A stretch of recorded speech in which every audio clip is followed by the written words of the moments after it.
Hey, ladies and gentlemen, boys and girls, Chris Maloney back for another edition of CWN. Actually, it is not predicts. Let me change this right now quickly here. So I'll get rid of this, and I'll get rid of this, and I will do this, and this, and there we go. It's not predicts, it's recap. That's what happens when you do 5 shows over 3 days. So anyways, like I said, this is CWN Recap, WWE Hell in a Cell 2020 edition. You know what? After the amount of shows I've done as far as the recaps and predictions, I'm bound to screw up. So there we go. Finally, before the end of 2020, I've messed up on the recap show. But anyways, Hell in a Cell was tonight. Like I said, in the prediction show, kickoff show started at 6 p.m. The show itself started at 7 p.m. They had announced 5 matches when I had done the prediction show. Went out for a little bit this afternoon, came back. They had announced another match, and that was a 24/7 championship between R-Truth as well as Drew Gulak. And then another match was announced during the show itself. So in total, between the time it started at 6, between the time it ended at about 10 p.m., basically, we had 7 matches in total, so I'll go through those now. If you're watching on Facebook, YouTube, or Twitch, thank you very much. Listening on audio, thank you very much as well. You can always hit me back, feedback at cwnonline.ca, as well as hit the website, cwnonline.ca. So go through the results here, guys, with you, give you some of the highlights as well. So the kickoff basically was a panel of... let me see, Charlie Caruso. They had Jeff Jarrett this time, no JBL. Jerry the King Lawler, Booker T, and then I want to say Sam Roberts, but it's not him. It's Pete Rosenberg. So the 5 of them were doing the pre-show, the kickoff, a couple of backstage promos as well as a match I'll get into just momentarily here. So one of the backstage promos was Paul Heyman. I believe it was not Charlie Caruso, but the other girl there that had come in and interviewed Paul Heyman. Paul Heyman stated that if Jey Uso loses tonight, Jey will become Roman Reigns' servant. So that is basically how it set up the match going into tonight. R-Truth versus Drew Gulak for the 24/7 championship happened as well tonight. Little Jimmy comedy happened before the match. So basically, R-Truth was in there in the ring, pretending Little Jimmy was in there as well. Drew Gulak took it on as well. Basically was like, hey, Little Jimmy, high five and everything else. And I think he gave him the boot from the ring.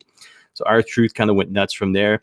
Just kind of your typical match, nothing kind of fancy or fabulous about it. But the end came with a weak roll up. So it looks like they had messed up a spot, but R-Truth gets the roll up, retains the 24 championship by pinfall there. So that is, I think they announced, I think R-Truth has been champion 50 times or something like that. Drew Gulak was going on his 4th, I believe. But anyways, it should be re-nicknamed the R-Truth Championship there. Usual chase happens after the match. So basically the match ends and you get the jobber crew, so to speak, coming out and chasing R-Truth. He comes up at one point, goes back to the announce decks, takes off, and then basically Drew Gulak heads to the announce desk as well. Looks at the panel, looks at the camera, and then basically looks at the camera and says, John Cena sucks. And then he takes off. So a little bit of comedy there. From there, one more backstage promo for the kickoff was Retribution featuring Ali.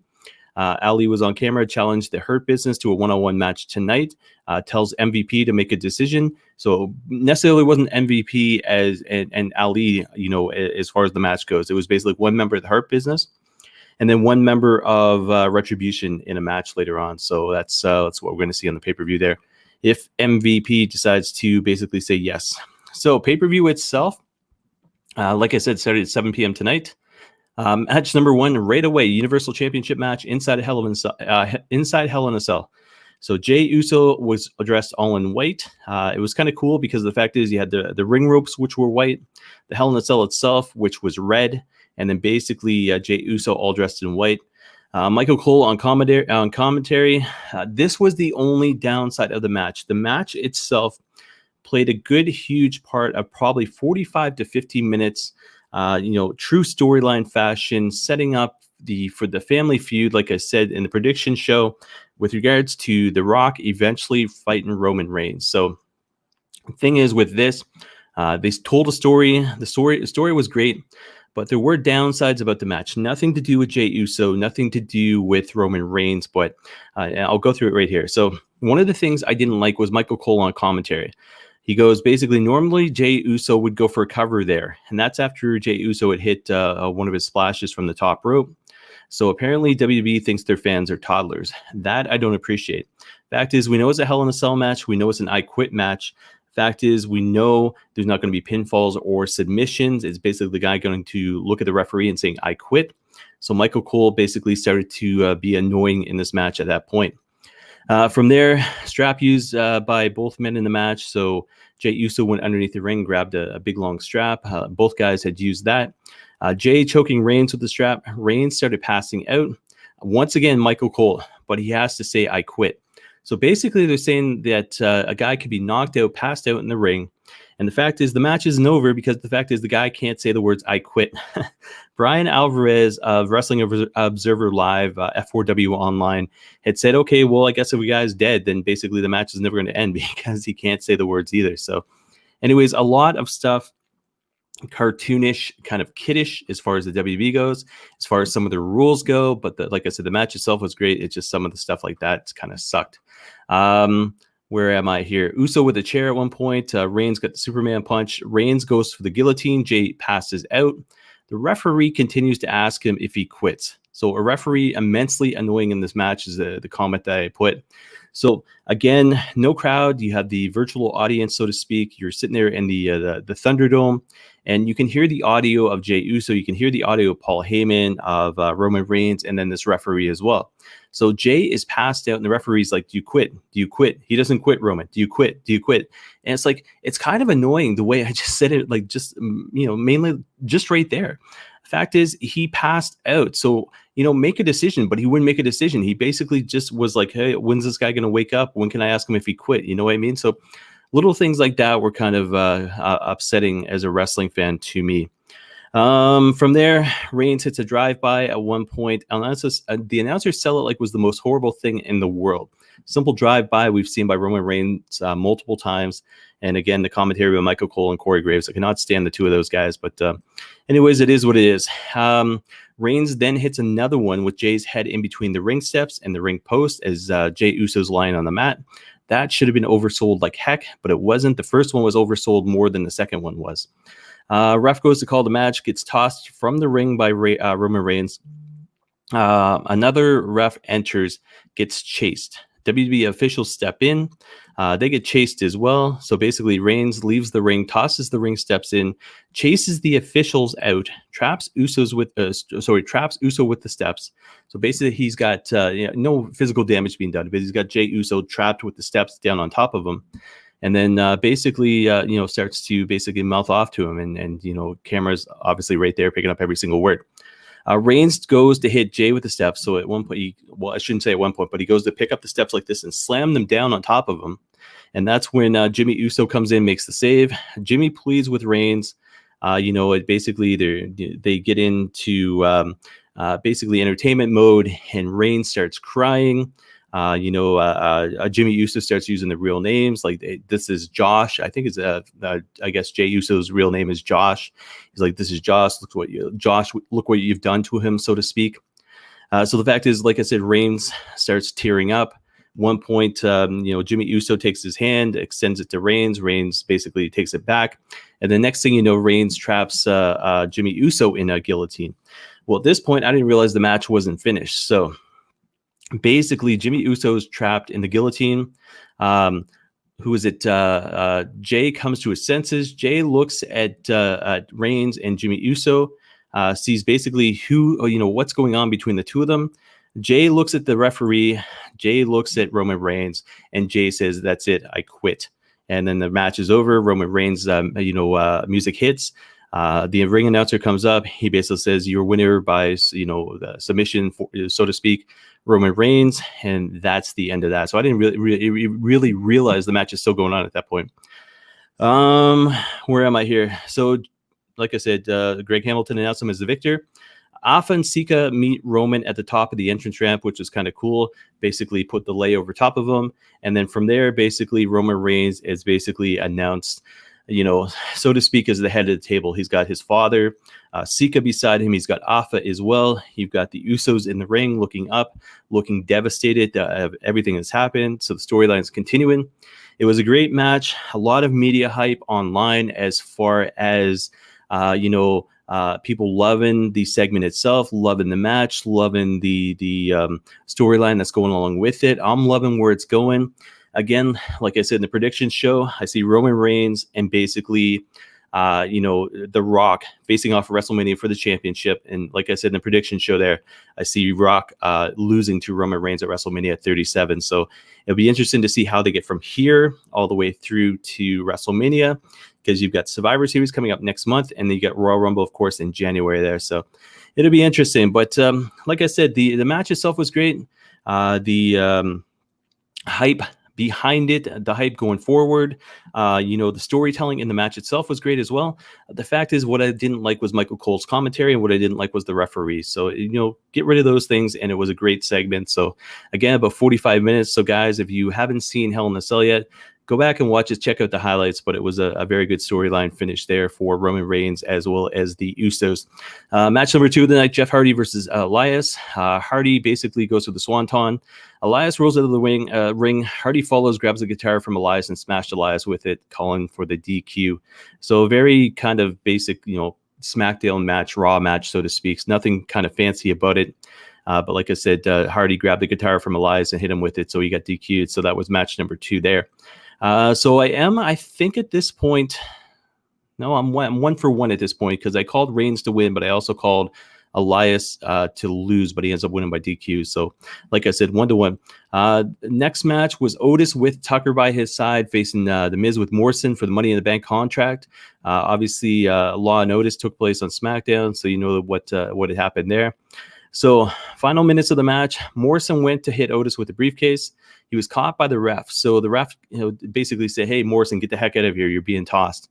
So Morrison gets tossed. As he's going up the rampway, the focus is the Miz and Otis in the ring, and then Tucker. Well, after Morrison had left, he basically had slammed and taken the briefcase and tossed it down to the ringside, and you could see it in play.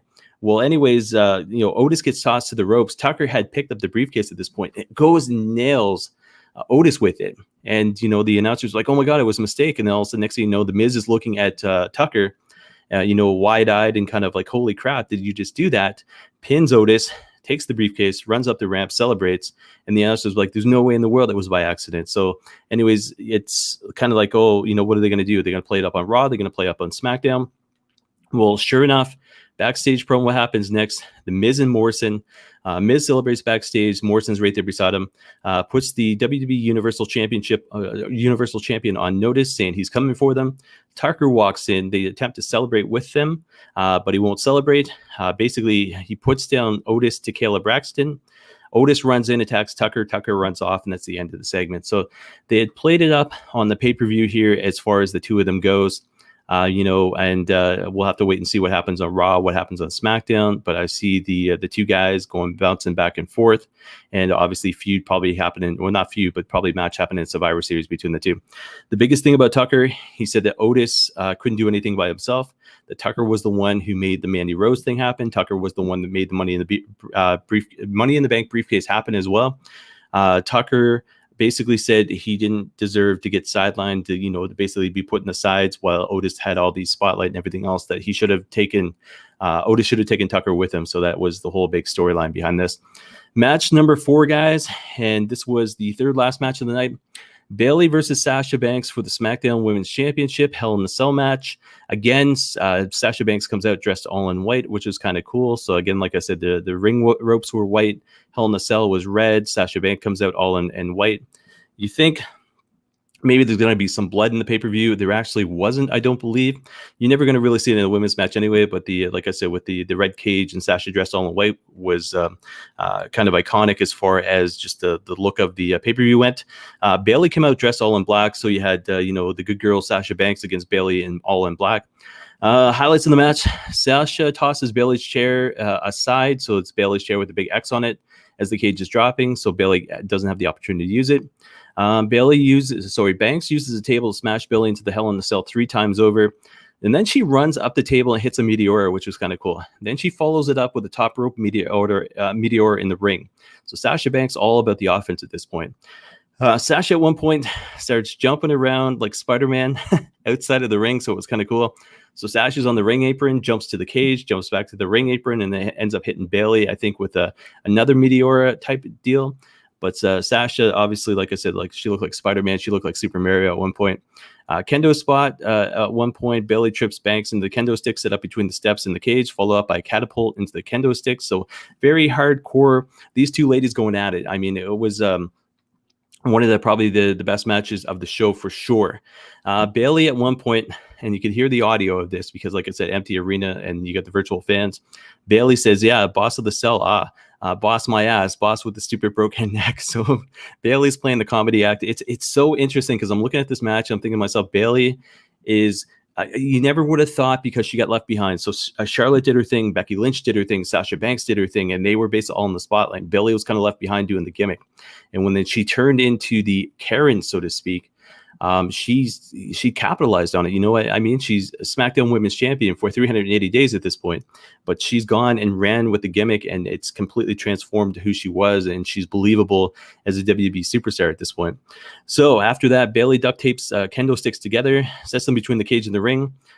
Basically, when she goes to tend to Sasha, Sasha gets the fire extinguisher out, hits Bayley in the face with it. Bayley tries to escape the cage, but ends up realizing, hey, it's locked. Fire extinguisher in the eyes. Sees her chair outside, and then grabs her chair and brings it back into the cage itself. Sasha at one point set up on a ladder. So Bayley at this point has grabbed a ladder, set up two chairs in the ring, the ladder across it, set up Sasha Banks on top of the ladder, and then basically Bayley goes and grabs that X chair, goes up to the second rope, goes to nail Sasha Banks with it, misses it because Sasha ends up moving.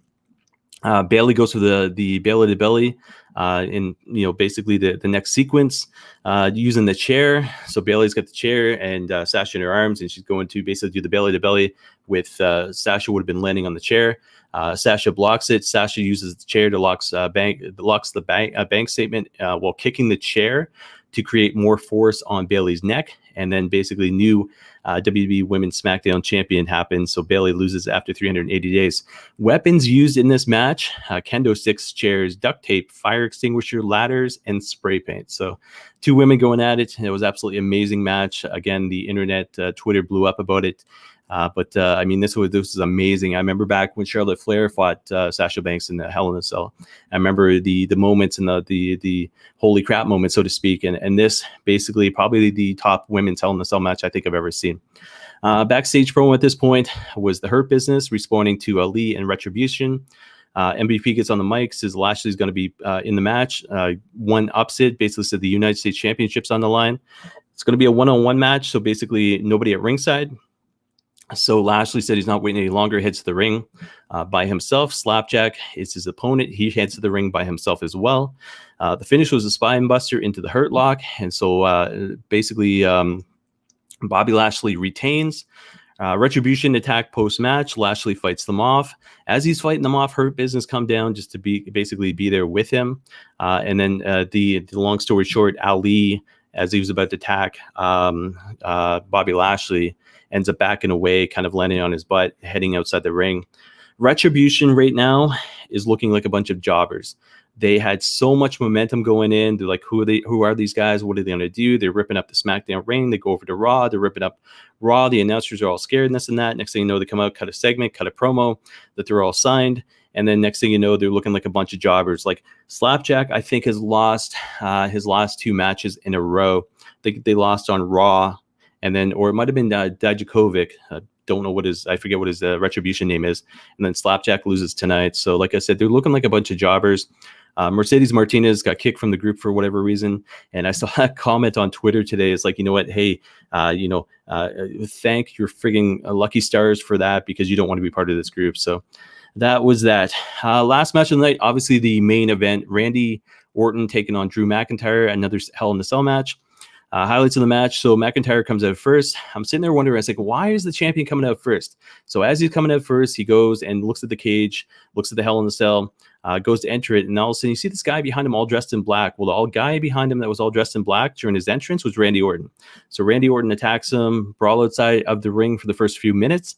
Hard hitting back and forth, and then basically eventually get into the ring, and Randy Orton hits a DDT, so the draping DDT hit that he does, and then it was a 1 count. So Drew McIntyre at this point is all fired up. He's like, I'm not losing the championship. I'm not losing this match. Orton goes to the outside under the ring for bolt cutters, cuts the chain of the cage. So as opposed to getting in the cage from Raw last week, all of a sudden he's wanting to go outside the cage. So he leaves the cage. McIntyre runs up at one point, elbow to the back of the head. So they go minutes back and forth. Orton decides to climb the cell. Drew looks up, debates, and then says, the hell with it. I'm going to climb the cell as well. When he gets up there, it's the two of them about to face off. Orton has planted a steel pipe, a lead steel pipe up at the very top of the Hell in the Cell cage. So all of a sudden, Orton and McIntyre is up there. McIntyre's like kind of regretting his decisions, like, okay, now this guy's got a freaking steel pipe in front of me. But anyways, Orton grabs the steel pipe, swings and misses. Drew attacks. From there, Orton nails Drew with the pipe eventually. Then he attempts to climb down. As he's climbing down, Drew's like, you know what? You're not escaping. So as opposed to kind of pulling him up back onto the Hell in the Cell, that was it for the top of the cell. All of a sudden, they're both on the side of the cell, of course, with the announcers, facing their backs, so to speak. The tables are right there as well. And normally it's the heel spot where all of a sudden, McIntyre would run Orton's face into the cage, and then all of a sudden Orton would bounce off and then it'd go through the tables. Well, it wasn't like that. It was the opposite. So Orton smashed Drew McIntyre's face into the cage about twice. McIntyre attempted to come back, couldn't come back, and the next thing you know, McIntyre ends up falling down about 15 feet down into the table, smashes the tables, and Orton eventually climbs down. So from there, Drew is basically selling this like he's done. Like, that's it. He's absolute toast. He's not going to continue in the match. Heavy breathing going on. Again, the audio is like very high, so you can hear all this sort of stuff. Obviously the somebody had posted online, I think on Twitter, with regards to the WWE had loaded up the holy crap MP3. Because you could hear the fans chanting. Obviously, fans weren't there. But anyways, it was Drew McIntyre selling like crazy. They finally go back into the ring. Orton tries the RKO. Drew hits the Claymore. But as he hits the Claymore, basically, Drew McIntyre, is left in the ring by himself because Orton kind of, rolls out. So Orton at this point is on the outside of the ring. McIntyre's on the inside of the ring recovering. Think of it as next move. Orton comes back in the ring. Drew goes for the Claymore. Ends up missing, falling on the back of his head. Orton hits the RKO, and then 1, 2, 3, and we have a new WB champion. So, from beating two guys in the same night, and that would be Drew McIntyre beating up on Brock Lesnar, as well as the Big Show at WrestleMania 36. All of a sudden now at Hell in the Cell, he's no longer champion, and he looks like he was about to almost cry in the ring as Orton's celebrating. So, guys, that is your results and the recap and my thoughts on the event itself. It was a pretty good show. Like I said, the opening match, the Hell in the Cell between Jey Uso and Roman Reigns, was not necessarily the greatest. It wasn't necessarily the worst as well. But the fact is, when it comes down to it, it was a pretty good show. So, guys, if you have the ability to check out WWE Network, obviously the replays will be there for sure. You can check out us on social media there, all over the bottom. So Twitter, Facebook, Twitch, YouTube, Instagram, all of those accounts. So as I do every single show I do, so as far as my match of the night goes, it has to be this: Bayley versus Sasha Banks.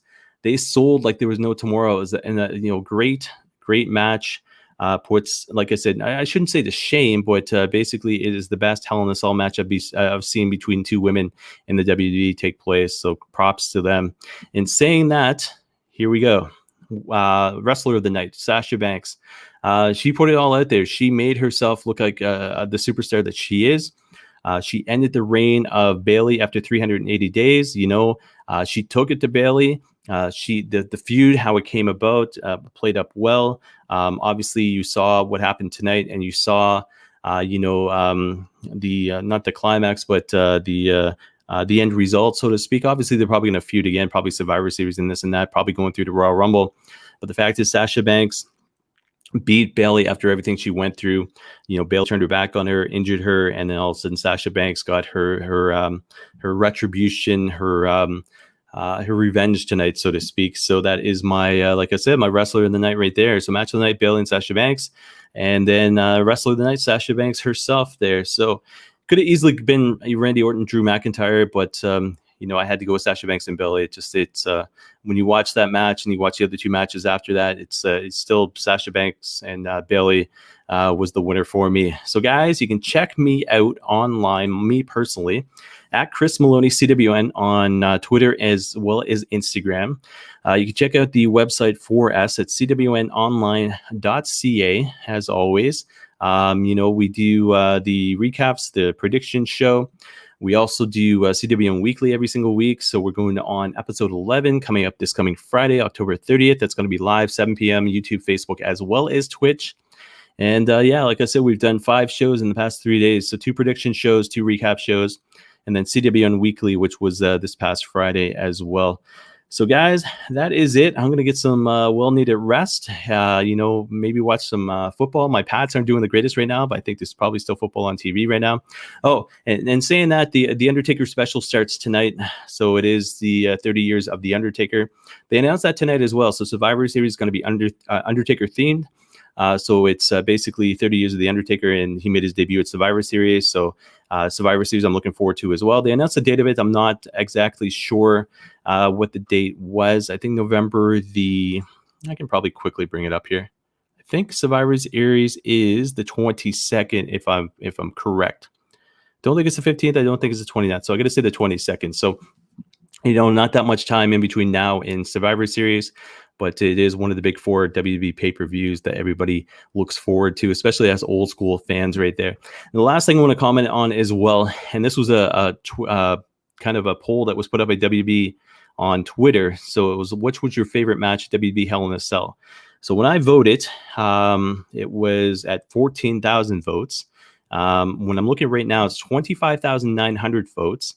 And in the lead is Bayley versus Banks at 42.7%.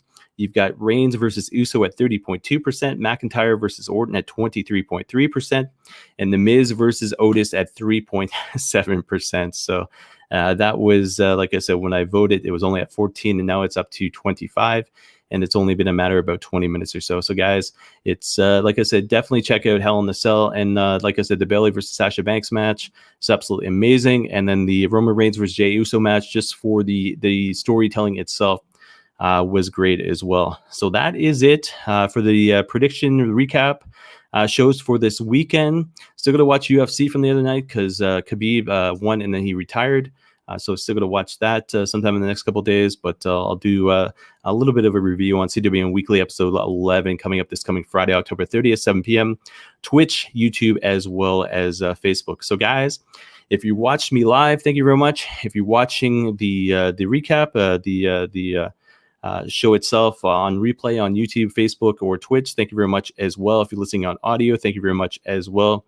I love the support. I love doing this. And yeah, can't wait for the next one. I think it's going to be, well, it's actually going to be a Full Gear taking place. So it'll be AEW next as far as predictions and recap shows, and then WWE Survivor Series at the end of the month of November. So guys, that is it. Thank you very much for watching, listening, and have a great week. I'll see everybody on Friday. Take care and enjoy your week, guys. Thank you very much.